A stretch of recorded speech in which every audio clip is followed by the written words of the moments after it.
Assalamualaikum warahmatullahi wabarakatuh. Nama saya Alfred Barna Rais, absen 2 dari kelas 10D.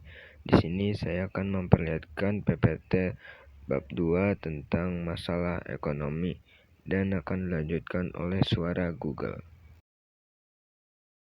Ya, jadi saya akan melanjutkan menjelaskan isi bab 2 tentang masalah ekonomi. Ada kebutuhan yang tidak terbatas, yaitu yang pertama berdasarkan intensitasnya. Berdasarkan intensitasnya terbagi menjadi 3 yaitu A. Kebutuhan primer yaitu kebutuhan yang harus dipenuhi untuk kelangsungan hidup. Contohnya makanan, pakaian, dan tempat tinggal. B. Kebutuhan sekunder, kebutuhan pelengkap yang dipenuhi setelah kebutuhan primer. Contohnya sepatu dan tas. C.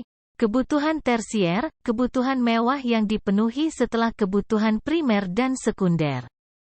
Contohnya, mobil mewah, perhiasan mewah, dan lain-lain.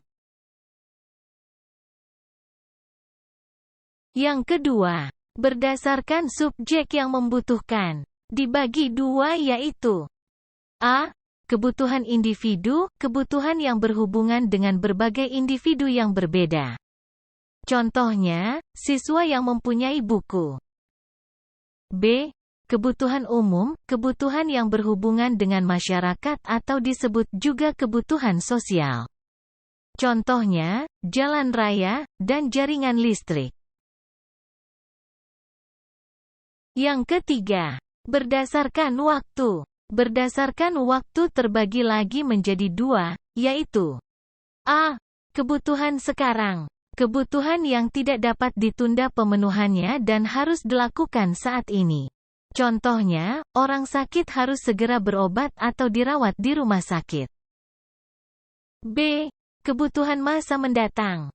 Kebutuhan yang dirancang atau direncanakan untuk terpenuhi di masa depan. Contohnya, orang tua menabung untuk mempersiapkan biaya kuliah anaknya. Yang keempat, berdasarkan sifat pemenuhan kebutuhan. Hal itu terbagi menjadi 2 lagi, yaitu A. Kebutuhan jasmani. Kebutuhan yang berhubungan dengan tubuh manusia. Contohnya, makanan, dan obat-obatan. B. Kebutuhan rohani. Kebutuhan yang berhubungan dengan kejiwaan seseorang. Contohnya, pelatihan keahlian kerja. Sekarang, kita masuk ke barang dan jasa. Yang pertama yaitu berdasarkan cara memperoleh. Hal itu dibagi menjadi 2 yaitu A. Barang ekonomi, barang yang didapat dengan cara mengorbankan sesuatu untuk mendapatkannya. Contohnya, BBM, dan alat-alat elektronik. B. Barang non-ekonomi atau bebas, barang yang bisa didapat tanpa pengorbanan atau biaya. Contohnya, sinar matahari, dan angin.